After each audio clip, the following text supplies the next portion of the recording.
Thank you. Thank you, Brad, so very much. Let me just ask a couple of final questions, and thank you for your time, but above all, for your expertise and leadership. The first, and I mentioned this earlier about the Washington Free Beacon story, and you mentioned Francesco Albanese as well, an article by Charles Hillu.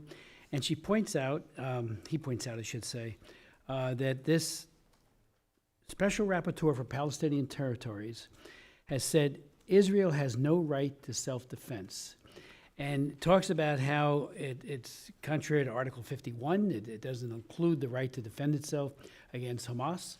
And without objection, I would ask that this article be made a part of the record, because it just highlights, you're supposed to just sit there and allow people to be slaughtered without taking an effort to counter it, which is what Israel is doing.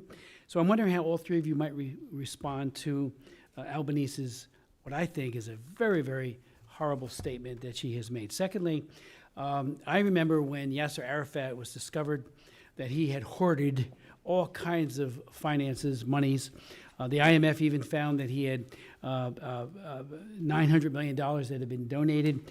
He put into his own bank accounts between the year 1995 and 2002. And now we find, and I would ask, I was consent without objection, that this article, Hamas' top 3 leaders are worth a staggering $11 billion. Now, at a time, as Brad said, and others have said, and I'm saying it too, people are living in squalor and poverty at or below poverty level in Gaza. How is it that these 3 individuals are worth a staggering $11 billion? Why isn't that money being conveyed to the people in Gaza and elsewhere, other Palestinians? Your thoughts on that? Because I think that's outrageous. And again, it follows the line of Arafat. I mean, when that came out about him, I didn't expect that. I didn't like a lot of his policies, but I never thought he was hoarding money and making money from donations that were coming in. Let me ask you again, do UNRWA schools, Mr. Lincoln, if you could answer this, do they promote violence against Jews? Do UNRWA schools promote violence against Jews? I remember when Ms. Safran years ago brought to my attention a pep rally that had been held where UNRWA teachers, like we do a football game and have a pep rally, they were celebrating suicide bombers and applauding, and very loudly. The students are all getting worked up about putting on the vest to kill Jews. I was appalled by it. Your thoughts on that, if you would.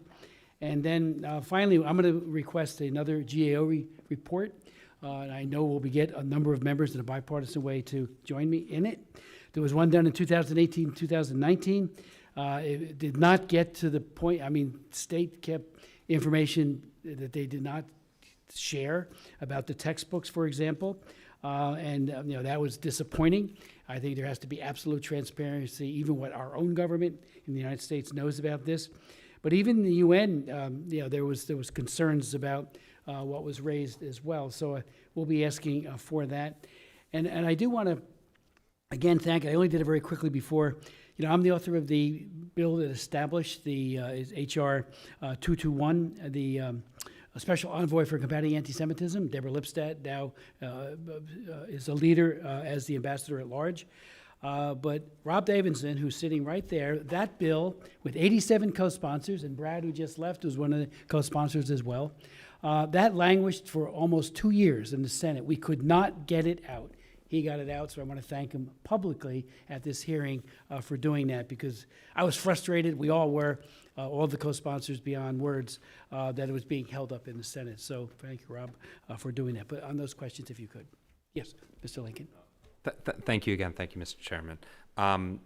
Perhaps on the Special Rapporteur, problematic and unhelpful, to say the least. Again, this is part of a general dysfunction that you see with regard to this conflict that I think that is something that, again, in the context of a renewed, maybe reinvigorated approach to the United Nations that can be dealt with. But again, these are the comments of a special rapporteur coming from the Human Rights Council. So I think we just need to narrow down on the root of that problem. These are not the statements of an official from the UN Secretariat, for example. So we just need to put that into context. But it is the UN system, and it's member states appointed. I think we need to get to the root of it. We have a diplomatic service. We have a State Department that needs to engage with the different entities that are making these votes and making these appointments. See, I think that's a distinction without a difference when you talk about, I mean, when the average person and even somebody who's very well acquainted with all this hears that becomes like, that's coming out of, she's the special rapporteur. No, of course. And from human rights, I mean, to me, that's appalling that she would say that. The article on Hamas, I'm not aware of it. I would interested to read it. It's very shocking. I share your sentiments. In terms of, again, on the education curriculum, I'm not an expert. I know nothing of the education curriculum. I do know that this is a decades-long discussion that we've been having here, and I have suggested that through a multilateral engagement, again, with the top donors of UNRWA, that a concerted effort on changing these textbooks, to me, would seem possible. It seems we've never tried that. You have to have people to monitor the classrooms, because the teachers themselves are so full of hate towards Jews that even if you had the right textbooks, it would be conveyed. Thank you. Thank you. I'll just address two things that you put into that multifaceted question. Maybe it's just instructive to just read a small passage from my written testimony about Francesca Albanese. She blamed Israel for a Palestinian terrorist attack that left 6 Israelis and 1 Ukrainian dead in February of 2023. In July, she released a report where she dismissed Israeli security needs, called for punitive actions against Israel, and justified terrorism against Israelis. And this, of course, won the praise of Hamas. She wrote that Palestinians continuously rebel against their prison wardens, and she justified the October 7th attack, framing it as a response to Israeli aggression. I could go on, but the point is that we knew her ideology before she was appointed to this position.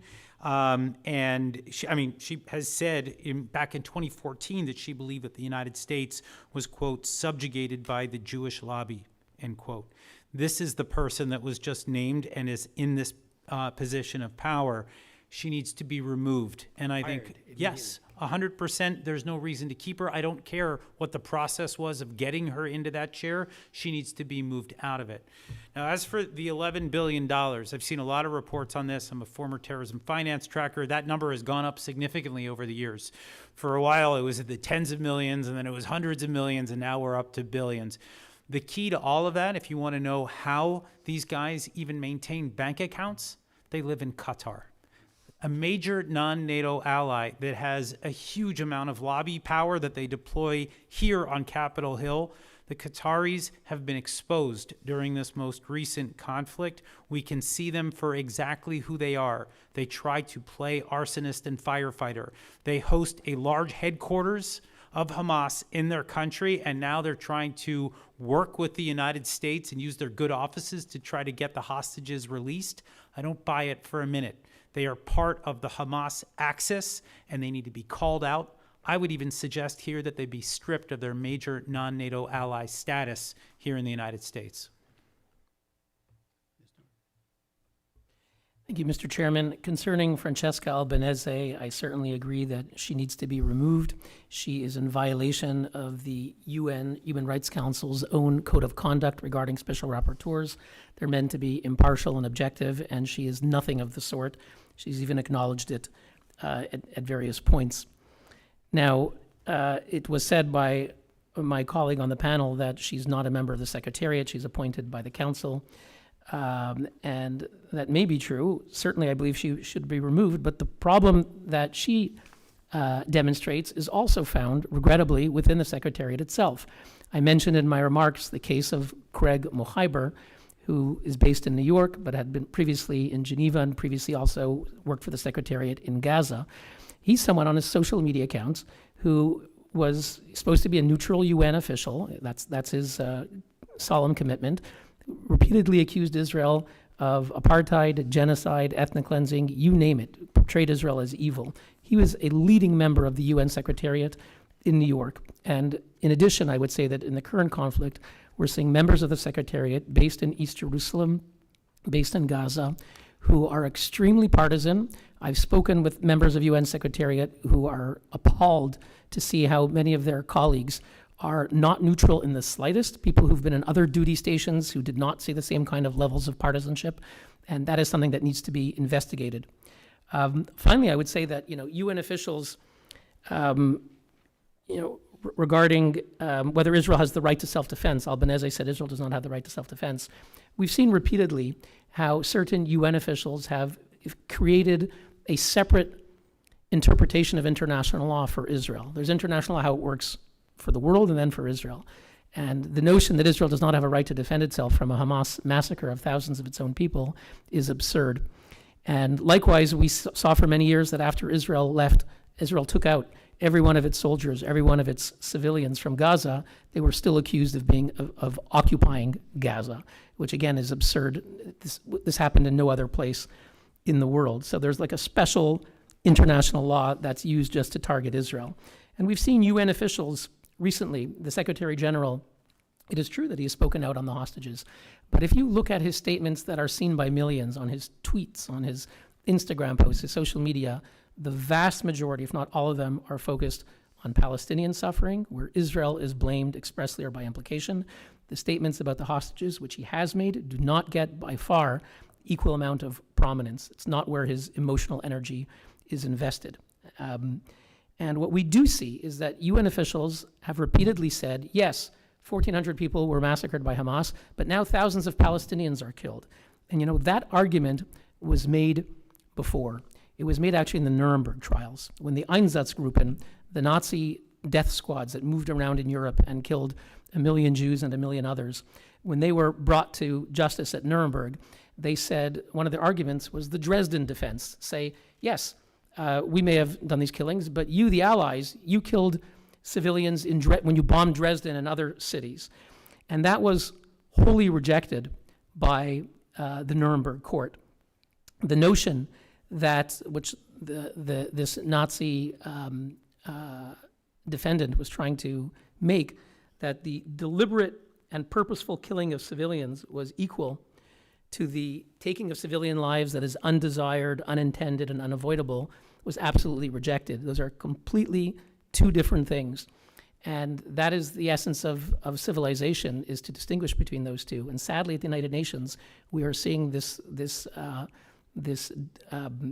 scandalous Dresden defense being brought up again and again to equate the purposeful, deliberate killing of civilians, which is a crime, to equate it with taking of civilian lives, as I said, that is undesired, unintended, but unavoidable. That should be rejected completely.